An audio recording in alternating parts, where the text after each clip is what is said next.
Pick my sister. She's the pretty one, she begged. The Alpha King didn't blink. I picked you. The sun had barely risen above the jagged cliffs that lined the kingdom of Varathorn, yet its pale light struggled to reach the castle's black stone walls.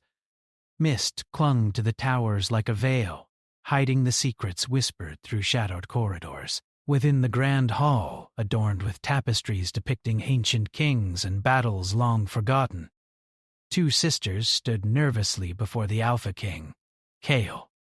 Lyra's hands trembled as she clasped them in front of her. She was plain, even by the standards of Varathorn's court. Her dark hair, cut short to avoid the fuss of ribbons and pins, framed a face that was clever and sharp, but overlooked. Beside her, Celine radiated perfection. Her golden hair shone like the sun.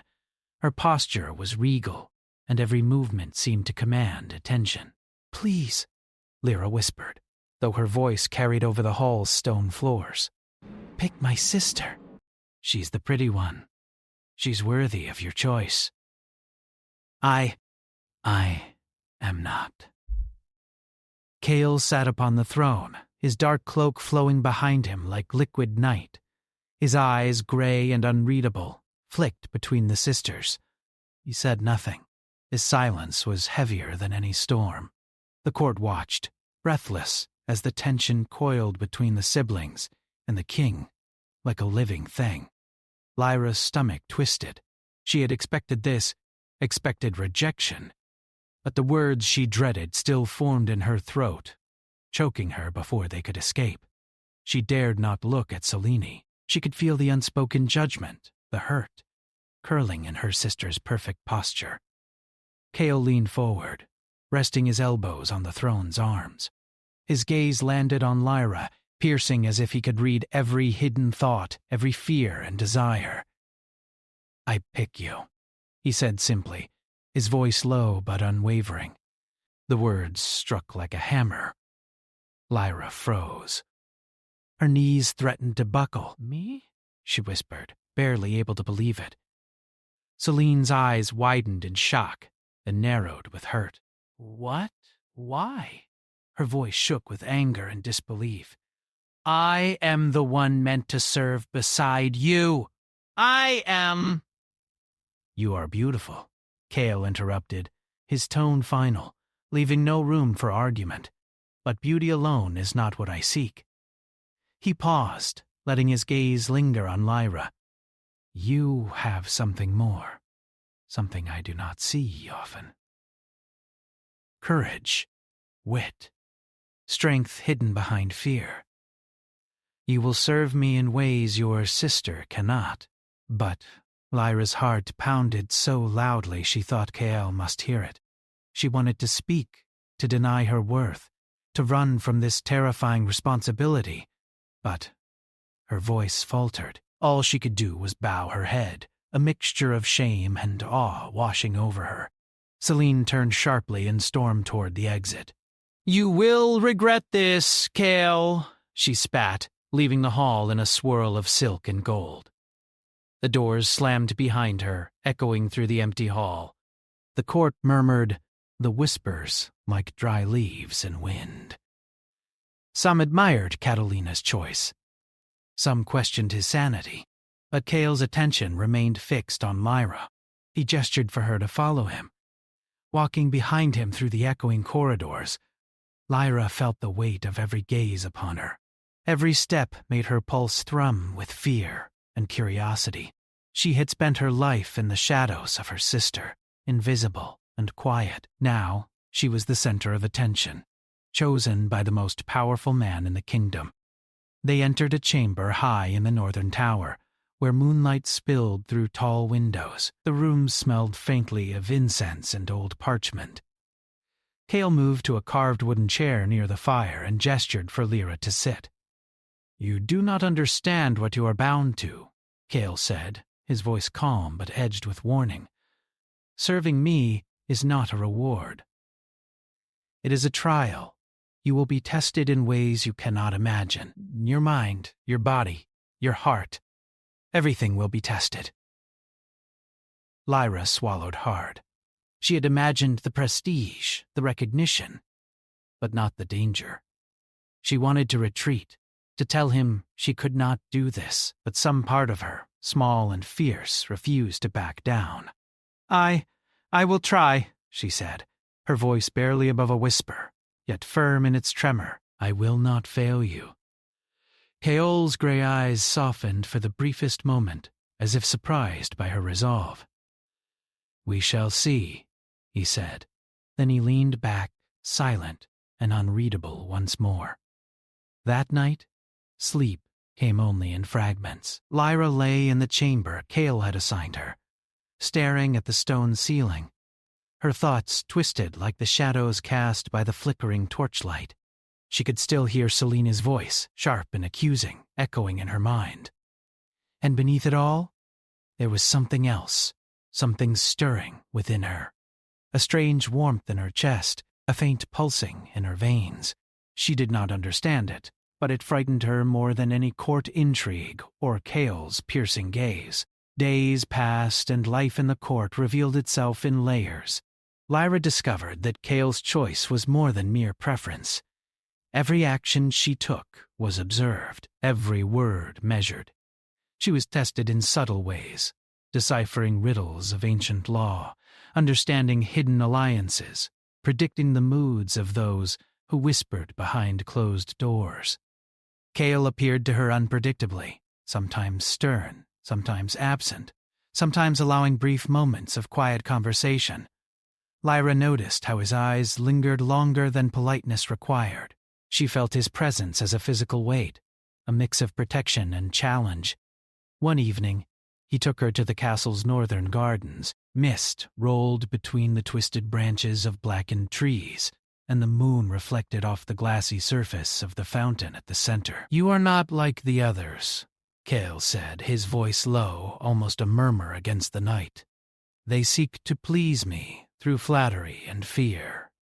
You do not hide behind false masks." Lyra's cheeks flushed. "I am not sure what you see in me," she admitted. "I am ordinary. I have no special beauty or skill, nothing that could truly interest a king." Keol stepped closer. The shadows of the garden seemed to bend around him, and Lyra felt a pull she could not name. "You underestimate yourself," he said. "There is fire in you, something wild, untamed. That is why I chose you." The words left her breathless. For the first time, she considered that perhaps being ordinary was a lie she had told herself. Perhaps she was capable of more than she had believed. But as their conversation lingered, the air shifted. A cold wind swept through the garden, and the faint outline of a figure appeared at the far edge of the mist. Lyra's pulse quickened. She could feel the presence before she saw it, something unnatural, something dark. Keol's eyes narrowed. "You feel it too," he said, a shadow of tension in his voice. "It is tied to you, Lyra. Your blood carries a curse older than this kingdom. It awakens only in the presence of power." "My power." Lyra recoiled, fear and fascination warring in her chest. "A curse," she whispered. "What does it mean?" Will it harm you? Me?" Keol's gaze softened, almost unbearably so. "It will not harm me, but it will test you in ways you cannot yet imagine. It is why I chose you. Because you have something inside you that may bend or break the curse, and because the curse itself will reveal who you truly are." Lyra's mind spun. A curse, a king who chose her. Shadows moving in the night. She wanted to run, yet she could not. Every step, every glance, every whispered word from Keol pulled her deeper into a world she did not understand, but could not resist. The night ended with Khalil turning his back, leaving Lyra alone under the misty moonlight. She stood there, shivering, her heart racing. Something had awakened in her, though she did not know what it was, nor whether it was friend or foe. Back in her chamber, Lyra sat on the edge of her bed, staring at her reflection in the mirror. The girl who looked back seemed unfamiliar. She was no longer mere Lyra, the overlooked sister.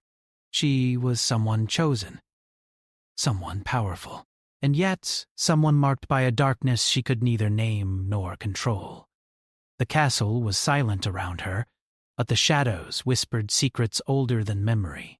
She could feel them crawling along the walls, along her skin, along the very air she breathed. And through it all, Kale's eyes lingered in her mind, a presence she could neither escape nor deny. Lyra realized that the choice had not been hers. It had never been hers. But in that realization, she felt the first stirrings of something she had never known. Purpose. And perhaps, in time, even power. But as the moon reached its peak, a sudden tremor shook the castle. The torch flames flickered and dimmed. Lyra's heart froze. Something ancient and dark had awakened, drawn by the bond she shared with the Alpha King. And she knew, with a chill that ran deeper than the night itself, that the real trials were only beginning. The castle of Verathorn never truly slept. Even in the dead of night, shadows moved along the walls, whispers traveled through the empty corridors, and the soft drip of water echoed through the northern towers. Lyra had learned quickly that her world had changed since Kale, the Alpha King, had chosen her. Every step she took now carried the weight of unseen eyes. Every word she spoke was measured, and every action seemed to ripple through the castle like a stone cast into still water. She walked through the hallways, her dark dress brushing the stone floors. Kale had ordered her to study the castle's records, to understand its history, its secrets, and the powers that had shaped it. Lyra's hands shook as she lifted the heavy tome of Varathorn's ancient kings. The pages smelled of old ink and hidden knowledge. As she read, she realized that the castle held more than the echoes of noble rule. It held magic. Real, powerful, dangerous magic. Lyra's thoughts were interrupted by a sudden noise, a whisper of movement behind her. She turned sharply, but no one was there. The corridors were empty, yet she could feel it, the same presence she had felt the night Kale had spoken of her curse. A cold, living force brushing against her mind. Curious, waiting. Her pulse quickened. She gripped the edge of the table for support. "It's just the wind," she whispered to herself. But even as she said it, the hairs on the back of her neck stood up. The next day, Kale summoned her to the throne room. The hall was colder than usual, as if the very stones were warning her.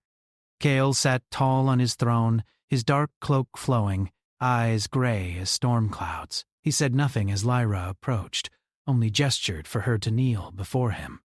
"I have called you here because you must learn something," he said finally. His voice was steady, but there was an edge to it that made her stomach tighten. "The curse within you is not idle. It grows with your fear, your doubt, and your anger. You must learn control, or it will control you." Lyra bowed her head. How do I control it?" she asked, fear and determination clashing in her chest. Kael leaned forward. "You will not control it by hiding. You must face it. Tonight, you will enter the shadowed forest beyond the cliffs. There, you will confront what lies within you." Lyra's heart froze.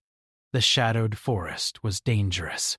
No one who entered alone ever returned unchanged. Yet she saw in Kale's eyes a certainty she could not deny, and she felt, faintly, a pull toward the darkness. Something deep in her knew that her fate, her very essence, was tied to this trial. That evening she stood at the edge of the forest. Mist curled around the twisted black trees, and the wind whispered like the sighs of lost souls. Lyra stepped forward, the weight of Kale's gaze upon her like a shield and a warning. As she walked deeper, the forest seemed alive. The shadows moved, stretching and shifting, and the whispers grew louder. They spoke not in words she could understand, but in feelings. Fear, doubt, longing. She felt her curse stirring, a hot pulse beneath her skin, urging her to run, to flee, to hide. But she did not. She pressed forward, and then she saw it. A figure in the shadows, tall and cloaked, its face hidden. Lyra froze. But the figure did not move. It was as if it waited for her to understand, to recognize something within herself. "You are afraid?" the figure said in a voice that was both many voices and one. Lyra's heart pounded. "But fear is your teacher, not your master. The power inside you does not belong to you. It belongs to those who can wield it without losing themselves." Lyra felt tears sting her eyes, not from sadness, but from the intensity of the truth in the figure's words. She had always hidden, always doubted herself, always compared herself to Celine. And now, here in the shadowed forest, she understood that the power she feared could be the very thing that saved her. The figure stepped closer, and the mist parted. Lyra caught a glimpse of her own reflection in the shadow, a stronger, fiercer version of herself. Her hands glowed faintly with light she had never seen before, pulsing with the energy of her curse. "You must choose," the figure said. "Will you let this power define you, or will you define it?" Lyra clenched her fists. "I will define it," she said, her voice trembling but certain. The moment she spoke it, the glow of her hand spread, reaching out into the forest. The shadows recoiled, and the figure smiled, then vanished into the mist. Exhausted but emboldened, Lyra returned to the castle. She had faced the first test of her curse and lived, but she knew the trials would only grow harder, and the forest had shown her something she could not yet name. Cale's interest in her was not merely political. He saw her strength, her potential, and she felt drawn to him in a way that terrified and thrilled her at once. The next days in the court were more intense than ever. Lyra discovered that Cale's enemies were not only outside the walls, in rival kingdoms or rebel factions.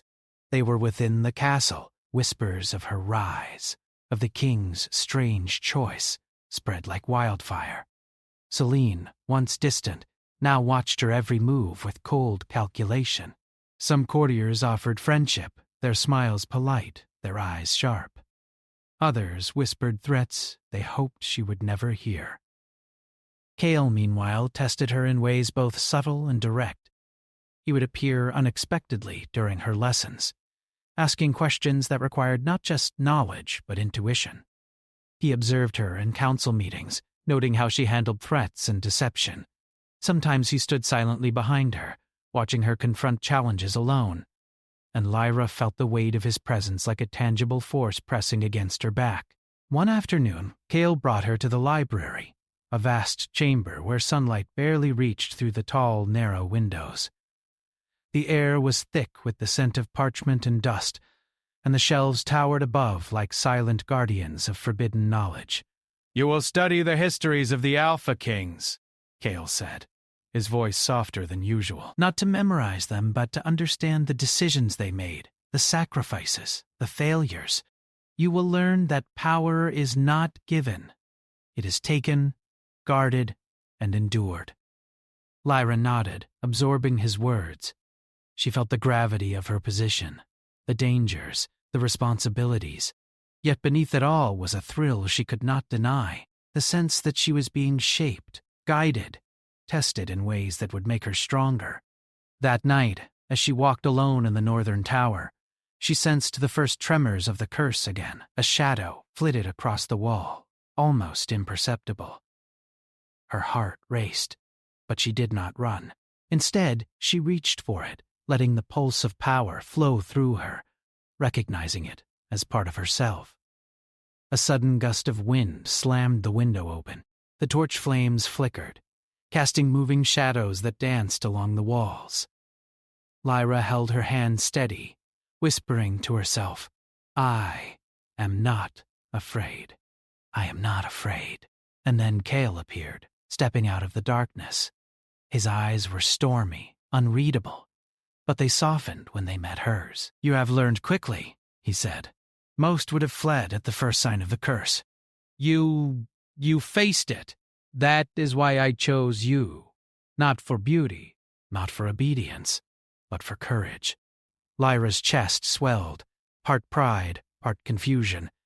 She wanted to speak, to thank him, to ask the questions that burned on her tongue, but the words caught in her throat. She had never been seen like this before, not by anyone. Not by her sister, not by the court, not even by herself. Cale stepped closer, close enough that she could feel the warmth of his presence, the steady strength that radiated from him. "The curse within you is not a punishment," he said quietly. "It is a test, and you are capable of passing it. But be warned, there are forces that will seek to exploit it, to use it against you. I will not let it control me," she said, more firmly this time. Cale's lips curved slightly, the first sign of a smile she had ever seen on him. "Good," he said. "Because soon you will have no choice but to face the darkness in ways even I cannot protect you from." Lyra's breath caught. She felt the weight of his words, heavy with warning, and something she could not yet name. She wanted to ask what he meant, but even as she opened her mouth, a shadow moved along the tower wall, a dark, shifting presence that froze her in place. The air grew colder, the torch flames flickered and dimmed. Lyra's pulse quickened. She could sense it now, not just in the shadows, but in herself. The curse had awakened once more, its power brushing against her mind and body like a living thing. Cale's hand rested lightly on her shoulder, grounding her. "It will not harm you," he said, his voice steady, though his eyes scanned the shadows around them. "Not yet. But you must learn quickly. The court, the kingdom, and even I cannot shield you forever." Lyra nodded, trembling but resolute. She had faced the shadowed forest and lived. She had faced the first whispers of a curse and survived. And now, standing in the northern tower, with Cale watching over her, she understood the truth. Her journey had only just begun. Outside, the wind howled through the cliffs. The castle trembled faintly, as if alive, and in the distance, hidden by mist and shadow, a pair of eyes glimmered, watching, waiting, and calculating. The castle of Varathorn had never felt smaller or larger than it did that day. Lyra walked the corridors, her hands pressed lightly to the edges of her dress, listening to the whispers that followed her every step. The court's eyes were sharper now, their judgments heavier, and even the servants moved with caution around her, as if fearing her curse as much as the Alpha King did. Celine's absence was noted everywhere. She had not spoken to Lyra since that day in the hall, and her silence carried a weight that pressed down on Lyra's shoulders. Rumors traveled faster than the morning sun, and some courtiers dared to whisper that Celine was planning to reclaim what she believed was hers by right. Lyra had little time to dwell on her sister. Cale summoned her to the council chamber before dawn, the halls dimly lit with torchlight. She found him waiting, tall and imposing, the lines of his face sharper in the early light. "Today," Cale said, "you will begin learning how to move through the court without being a target. You will see who is friend, who is foe, and who hides their intentions behind smiles." Lyra swallowed. The council chamber was already filling with lords and ladies, their faces carefully neutral, their eyes calculating. She could feel their curiosity, their suspicion, and beneath it, a subtle threat. Cale guided her to a seat near the head of the table, close enough to him that she could feel the quiet heat of his presence. "Observe," he whispered. "Do not speak unless spoken to. Watch their gestures, their eyes, their tone. A king's court is a battlefield, and words are weapons." Lyra's eyes moved carefully, noting subtle cues. A hand twitching as if reaching for a hidden dagger, a half-smile that didn't reach the eyes, a slight shift in posture when Cale's gaze turned their way. She realized that knowledge alone would not keep her safe. She would need intuition, courage, and the power that stirred within her. As the council meeting ended, Cale dismissed everyone but Lyra. He studied her quietly for a moment, then spoke. "Your curse is growing stronger," he said, "and with it comes temptation.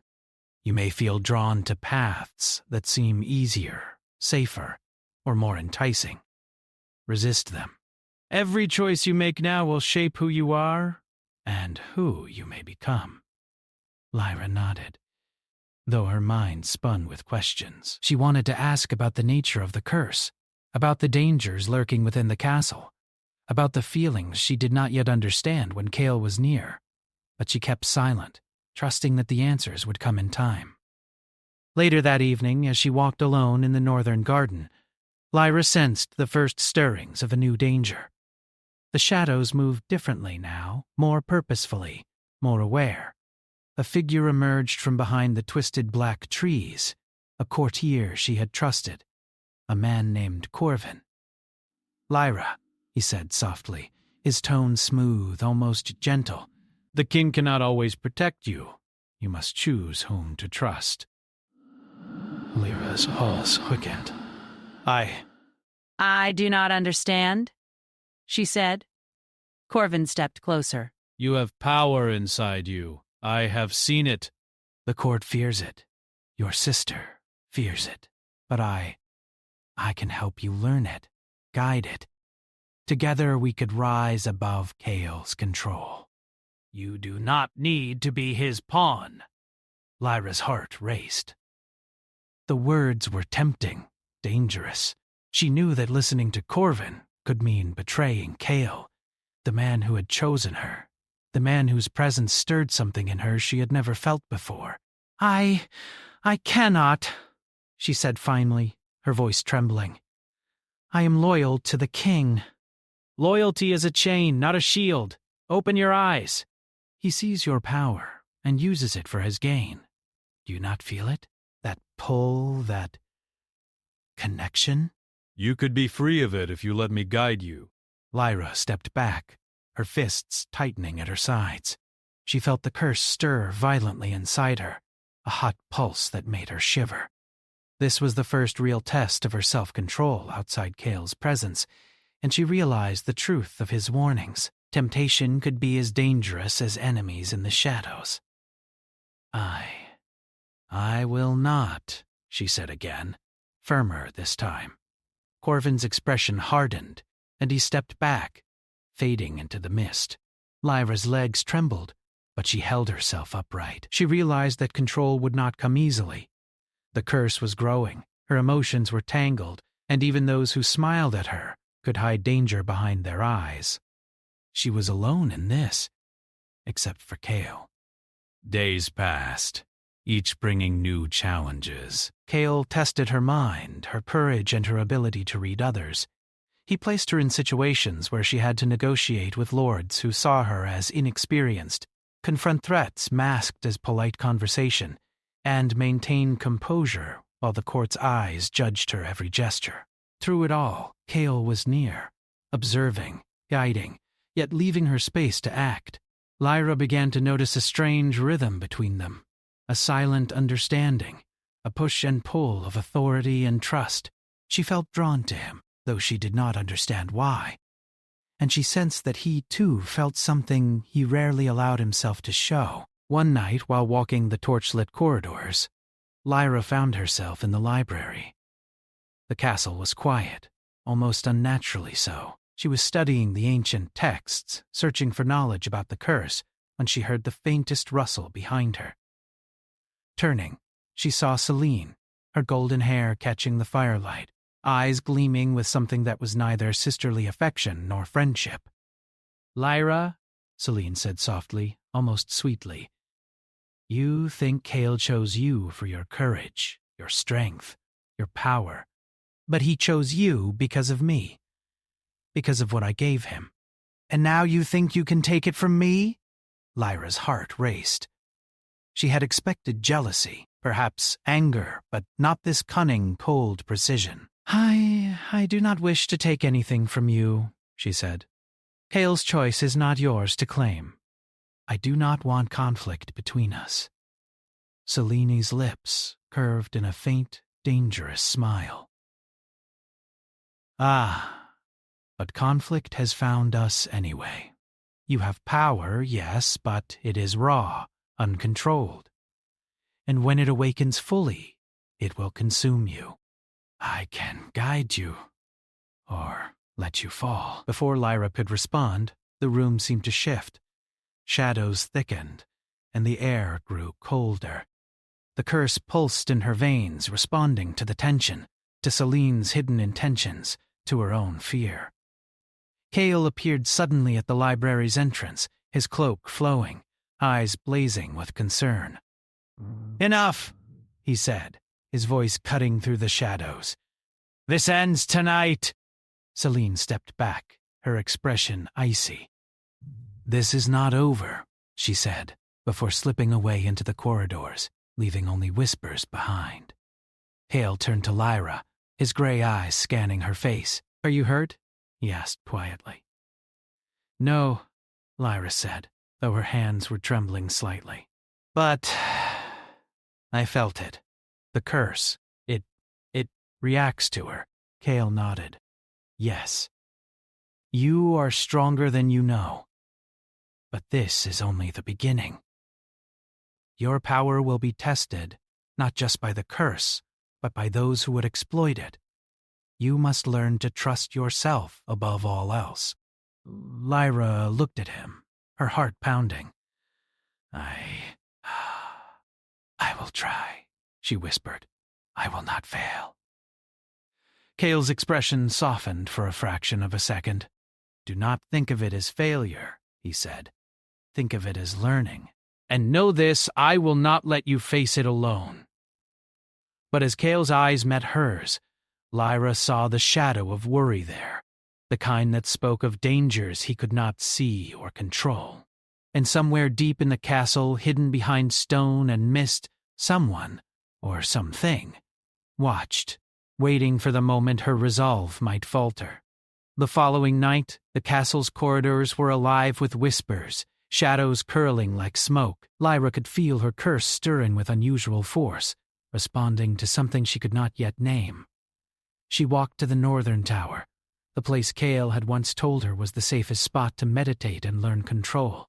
As she closed her eyes, focusing on the pulse within her, the air shifted. The shadows gathered, not in menace but in anticipation, almost as if they were sentient. The curse had awakened fully, brushing against her mind and soul. She felt a surge of power, fear and exhilaration, all at once. And then she saw it, a dark figure in the corner of the room, its eyes glowing faintly. Celine, but she was not alone. Another figure stood behind her, tall and cloaked. Lyra recognized him instantly. Corvin. The two of them watched her silently, and she understood the truth in a moment that froze her blood. Celine had chosen betrayal, and Corvin had joined her. They were testing her, pushing her toward a breaking point, hoping the curse within her would erupt in fear or anger. Lyra's chest heaved. The curse pulsed violently, the shadows bending to its rhythm. And for the first time she realized that her greatest battle would not be against the castle, the court, or even Cale, but against those she once thought she could trust. She clenched her fists. "I will not fail," she whispered again. And in that whisper the room trembled, the shadows recoiling, the curse awakening fully, not as a weapon, but as a shield. Cale's voice echoed in her mind, calm and steady. "You are stronger than they know. Trust yourself. Trust your power." Lyra took a deep breath, feeling the power within her solidify, ready to face the betrayal, the court, and the darkness that waited. And somewhere beyond the castle walls, unseen eyes watched, calculating, waiting for the moment she might falter. The castle of Varatharn shook beneath the weight of shadow and storm. The northern winds howled through the towers, and lightning split the sky above the cliffs. Lyra stood at the edge of the throne room, the full power of her curse pulsing in her veins. The shadows gathered like living things swirling around her, responding to the energy that surged from within. Celine and Corvin stood at the far end of the hall, their faces hardened by ambition and fear.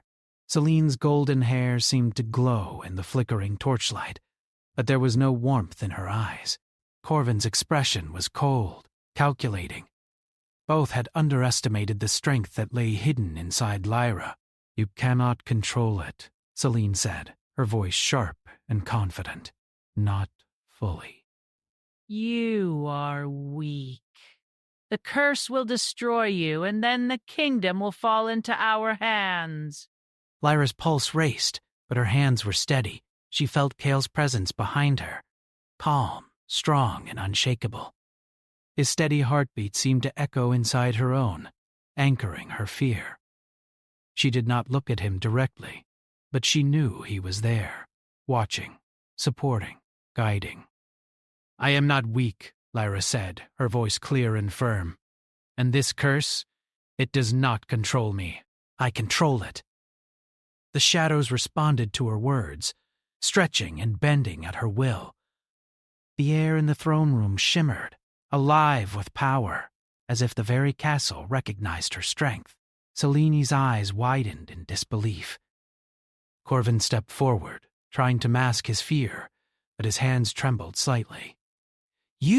You cannot!" Corvin shouted, stepping closer. "Even Cale cannot protect you from what lies within." Lyra turned toward him, letting the curse flow freely. The shadows rose like black waves around her, but instead of consuming her, they obeyed her, forming a shield that radiated light as well as darkness. "I do not need protection," she said. "I am capable of facing it myself." Cale stepped forward then, his presence filling the hall. "No one will control you but yourself," he said, his voice echoing off the stone walls. "And no one will harm you while I am here." The combination of their powers, hers awakened and his authority as Alpha King, caused the shadows in the room to shiver. For the first time, Celine and Corvin saw the truth. Lyra was no longer the overlooked, timid girl they had once underestimated. She was a force of nature, tempered by courage and guided by understanding. Celine's lips pressed into a thin line. I did not realize," she began, but her words faltered. For the first time, she saw not a rival, but a sister capable of surpassing her in strength and resolve. And beneath her fear, a spark of regret flickered. Corvin, sensing the tide turning, tried one final act of manipulation. "You think you are strong," he hissed. "But the curse is still dangerous. It will twist you. It will destroy everything you care about." Lyra did not flinch. She closed her eyes and focused, letting the power of the curse flow through her without fear. She did not fight it. She embraced it. The shadows became her allies, forming shapes that reflected her will. They did not attack, they protected. They surrounded her, then flowed outward, separating her from Corvin and Celine without harming them. "You were wrong," she said quietly but firmly. "The curse does not define me. I define it." The hall fell silent, except for the sound of the wind outside and the steady pulse of her own heartbeat. Celine dropped her gaze, the fight draining from her. Corvin's shoulders slumped, defeat clear in his posture. Cale moved closer to Lyra, his gray eyes softening as he looked at her. "You have done well," he said, pride threading through his voice. "I knew you would face it. I knew you would rise." Lyra felt a warmth spread through her chest at his words. Not pride alone, but something deeper. A connection that had grown from respect and understanding, tempered by trials and trust. She looked at him, realizing that their bond had become stronger than any curse, any shadow, or any threat. Celine took a hesitant step forward. I am sorry," she said, her voice quiet, almost vulnerable. "I let jealousy and fear guide me. You have proven yourself, Lyra. You are stronger than I imagined." Lyra studied her sister, seeing not only regret, but a chance for redemption. "You have a choice," she said gently. You can stay in the shadows, or you can stand with me. Together, we can protect this kingdom." Celine's shoulders stiffened. Then, slowly, she nodded. "I will try," she said. "But I am not sure I can fully change." "None of us can," Lyra admitted, "but we can try." Cale stepped forward and placed a hand on Celine's shoulder, a silent acknowledgement that even those who falter can find their way. "Redemption is a path, not a gift," he said. "Walk it willingly, and it may yet save you." With the threat of betrayal dissolved, Lyra felt the shadows around her settle, the pulse of the curse harmonizing with her own heartbeat. She had faced the darkness within herself and emerged not as a pawn, but as a protector, a force in her own right. The castle was quiet now, but Lyra knew it would never be entirely free of danger. The curse had awakened fully, and while she had learned to control it, she could sense its power stirring beyond the walls, in places unknown. But for the first time, she did not feel fear. She felt readiness, courage, and a quiet joy that came from understanding her own strength. Kael moved to stand beside her. "You have grown stronger," he said softly. "And so have I." "You? Stronger?" He smiled faintly. "Yes, choosing you, trusting you, watching you grow. It has changed me as well. Power is not just strength or authority. It is responsibility, restraint, and courage. You have shown me all of these." Lyra's heart thumped in her chest.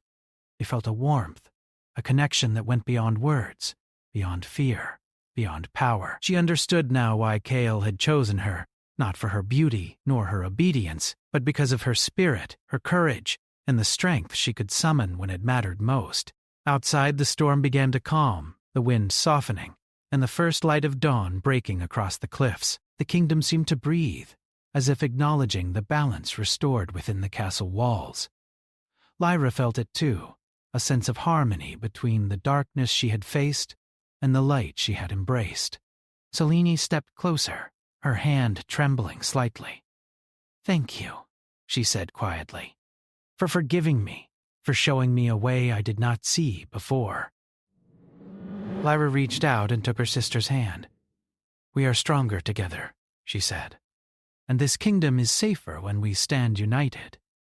Kael watched the exchange, a quiet pride in his gaze. Then, as the sun broke fully over the cliffs, he spoke to Lyra in a tone that was both gentle and commanding. "Your journey is not over. The curse will always be part of you, and shadows will always lurk. But you have learned to face them. You have learned to trust yourself. And that is the greatest power of all." She felt the truth of his words in every fiber of her being. She had faced the curse, the betrayal, and the shadows. She had risen stronger than she had ever imagined. And she knew that no matter what trials lay ahead, she would face them not as a timid, overlooked girl, but as Lyra, protector, chosen of the Alpha King, and master of her own destiny. Kael stepped closer, the storm's last remnants of wind brushing past them. His hand rested lightly on her shoulder, a touch of trust, respect, and something deeper, unspoken but undeniable. Lyra looked up at him, feeling a bond forged not by power alone, but by trials, courage, and understanding. The castle had survived the night, the curse had been confronted, and even betrayal had found a path to redemption. And yet, as the sunlight reflected off the black stone walls and the mist cleared from the cliffs, Lyra sensed the first stirrings of a new challenge. The shadows beyond the walls whispered of distant forces, of trials not yet faced. She did not fear them. She would face them. With Kael beside her, with her sister learning the path of redemption, and with the curse as her ally rather than her master, she felt ready. She had been chosen once, and she had risen. She would continue to rise no matter the darkness that awaited. Kael's voice was quiet, yet carried across the hall. "The kingdom is ours to protect, together. Lyra's hand brushed against his, not as a subject, but as an equal. Together, she agreed, and with that, the first light of dawn touched the highest tower of Varathorn. Shadows receded, the storm broke, and a new day began. A day where courage, love, and redemption had proven stronger than fear, jealousy, and darkness. The curse had been tamed, but its power remained. A reminder that even the strongest hearts must remain vigilant. Yet Lyra knew, without doubt, that she was no longer alone, no longer overlooked, and no longer defined by fear. She was chosen, she was strong, and she was ready for whatever lay ahead.